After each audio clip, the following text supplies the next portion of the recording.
What's up guys, Chaos here and welcome to Reflection. After purchasing an antique mirror, Ivy finds herself playing a strange game. Be aware that there is a content warning on this game. This game contains strong language, descriptions of gore and murder, mentions of suicide, and drug use. This definitely isn't going to be a nice game, at least in the terms of like, oh, it's gonna be all fun. It's probably gonna be dark, most likely. I just picked this game to play because I saw it was popular on itch.io when I went on there like 10 minutes ago. And I like the art style from what I can just see so far. It looks pretty. That's my only reasonings for wanting to get into this, despite it being supposedly dark. Enough chit chat, let's just get right into the game. The sweet smoke of the dying candle dances through the room, enveloping my senses. A small distraction as the dark world behind my eyes descends. Okay, deep breaths. Visualize. Feel the room. Time passes, though how much, I'm unsure. The tendrils of my memory reach out, shaping the darkness, giving it life. Hi, Ivy. Come on, focus. No, we're focusing in. It worked? I sigh, repeating the descriptions my friends had made of me before. You're insane. Certifiably crazy. Giving my head a shake, I continue. Here we go. The first rule. Contemplate your decision to visit. Well, I'm a curious person. Maybe a simple answer isn't enough? I'm studying folklore and I love the occult. I'm working on my master's. And yesterday I noticed just how empty my apartment is. It doesn't feel like it's mine yet. I moved from shared housing and finally have my own space. I was excited at first. No roommates, no parties, no drama. But aside from a bed and a table, I didn't bring furniture. Not even a mirror. So I walked into an antique store when I saw an old mirror in the window, and I bought it. When I tore off the paper the clerk had wrapped it in, I saw writing on the back of the frame. Carved into the wood, the rules. When online searches in the school archives turned up blank, I knew I had to play. Ouija boards, pendulums, tarot cards, I've tried them all. If it's an occult practice, I've studied it. Rituals especially. Alright, covered rule 1. The second rule. Give her permission to borrow your voice, but nothing else. I continue without hesitation. You mean borrow my voice? There's no reply. Rule 3. Let go until she arrives. I loosen my grip and allow my mind to wander. It's becoming hazy again. Gonna let a demon take over our body or something? Because that's what I'm getting from this. Hair raises as my flesh screams below, begging me to turn back. I love the sensation. Review the rules while you wait. I recite them in the stillness of the void. Allow her to speak first. Ask if you've met before. Speak quietly. Say goodbye. Don't open your eyes. Don't accept any deals. Never break the mirror. Never visit Trice. Never scream. I resist the urge to roll my eyes. These rules reek of childish plotting. It does sound like something that a child would write. Something shifts. My nails dig into the vanity, nearly cracking. We're getting possessed. The sensation of breath on my neck is familiar. The pattern unmistakably human. As the air traces my skin, I feel an echo in my bones. It's cold. Freezing. Weren't we not supposed to open our eyes? Or am I just dumb? I might be dumb. We're focusing back in real quick, so. She's here. Her presence, oh god. It's how I've imagined the spirit world to be. Back to back for our own, felt and heard, but unseen. She's shaking. Oh, there goes our face. Ivy. My heart shudders. I knew she'd borrow my voice, but that's fucking weird. I clear my throat. That's disturbing. The rule jumps to my mind and I rush to correct myself. Have we met? Yes. A gasp escapes me. It's not a scream. It doesn't count. I know what it's like to try to scream. How did she? But I didn't when the girls first came for me. I ran to my father instead. He opened the door when they brought the rope. He didn't want a troublesome daughter, a girl who reeked of vanity, a sinner, a little witch. They were jealous girls. Even when I hung from the tree, my hair fell in perfect ringlets and glistened in the sunlight. They didn't say to watch me die. You see, they didn't drop me from the branch. They lowered me. It was slow and boring. They hanged me from a willow on the edge of the lake. I used to admire my reflection on that river bank. That day, I swung in the breeze and watched my feet dangle above the water's edge. Jesus Christ, that's my reaction too.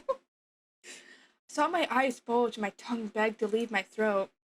I wasn't pretty anymore, just like father said. Cursed is everyone that hangeth on a tree. I was trapped there, even after the warmth had left my body. The pain didn't end. I wondered if that was death, if I would feel my body pull at my neck like a rotten anchor until it finally gave way and left my skull behind. I wondered if I'd be buried beside my mother and feel her decay next to me. The sun set, and no one came. I stayed there through the night, but when dawn broke and the morning light shone on my corpse, I slipped away. I fell into the stream and lingered there for a time. It washed away the pain. That putrid anger remained.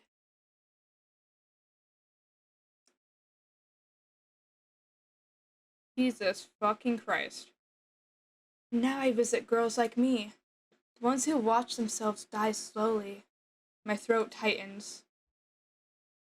Jesus Christ, woman. I'm not like you.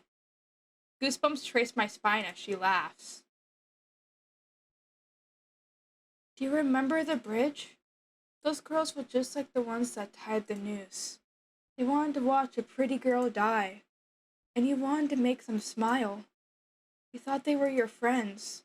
My nails dig under the skin of my palm. Was Ivy involved in this? That's, okay. Was Ivy involved in this? I, hmm. Goodbye, fuck you. Um, I want to go with the rules for right now. I'm just gonna say goodbye. I want out. Goodbye.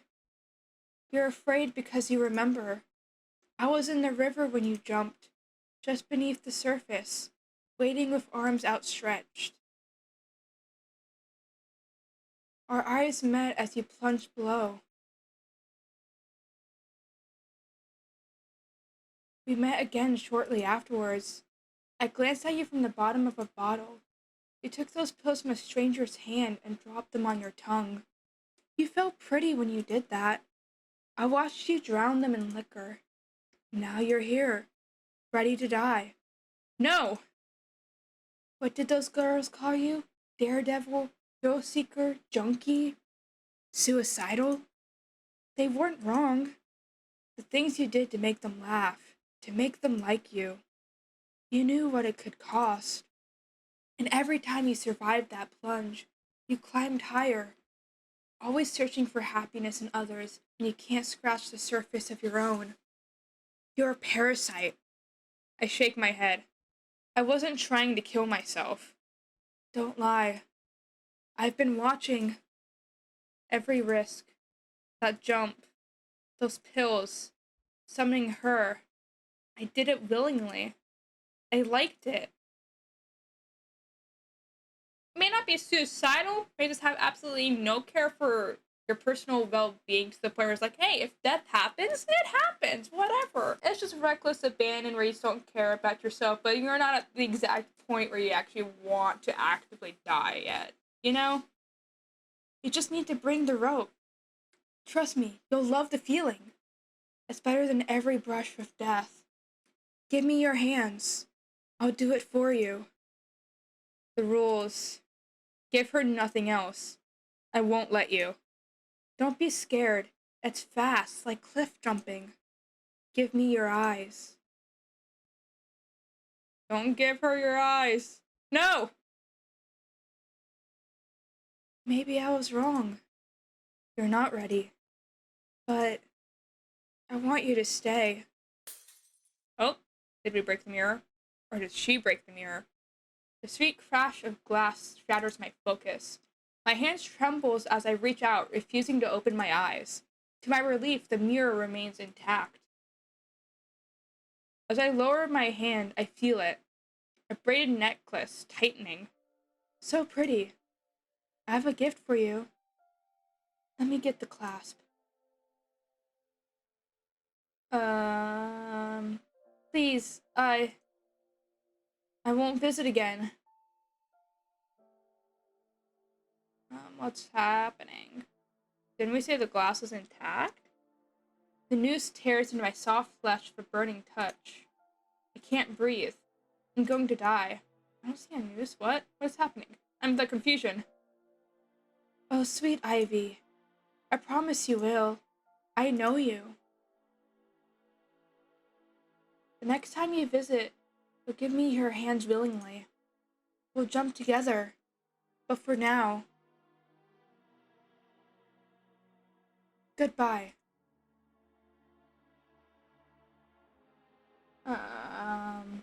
The rope slips away. She's gone. Goodbye. Get rid of that fucking mirror. Don't ever touch the mirror again. Just get rid of it. Throw it in the trash. Don't even give it to anyone else. In this opening, was her arm always around her waist? I don't think so. I think both arms were at her side. I kind of want to see if anything changes when I do fuck you instead. I'm just gonna speed run that real quick to see. Oh! Okay then. I won't even let me go in again. I was like, no, fuck that. Is Ivy not gonna let me do it? Ivy just won't let me play again. That's an interesting feature. I really feel like I want a lot more context to this game. I'd love to just know a lot more of what's going on in Ivy's life. Because it seems like Ivy just has reckless abandon, essentially. Not really suicidal tendencies, but just has reckless abandon to the point where if she doesn't care what happens to her kind of thing. It's like, oh, I'm gonna go do this dangerous thing. If it actually kills me or something or seriously endangers my life, oh well, it is what it is kind of thing. It's not a healthy mindset to be in. I'd love a bit more context to what's happening in Ivy's life. I think it would be interesting just to explore that a bit more. And also give more context behind the girl in the mirror. It's my brain just may not be comprehending the story properly, but it was sounding like people that were kind of fucking over the girl in the mirror, that Ivy may have been involved with that. I don't know. It's just very up in the air for a lot of this stuff. I would have to play it again, but apparently can't even play it again. I really like the concept of the game though, and I like how it's portrayed, just the way the art is and stuff. I enjoyed the game. If it was short, it was I won't say it was sweet, because again, how dark it was, but you get what I mean. I'll be sure to leave the game's link down in the description, that way you can play through it yourself if you want, or just support your creator, all that good jazz. If you enjoyed the video, make sure you hit the like button and subscribe and hit the bell notification to know when I upload new videos. Thank you so much for watching, and I'll see y'all later. Chaos out.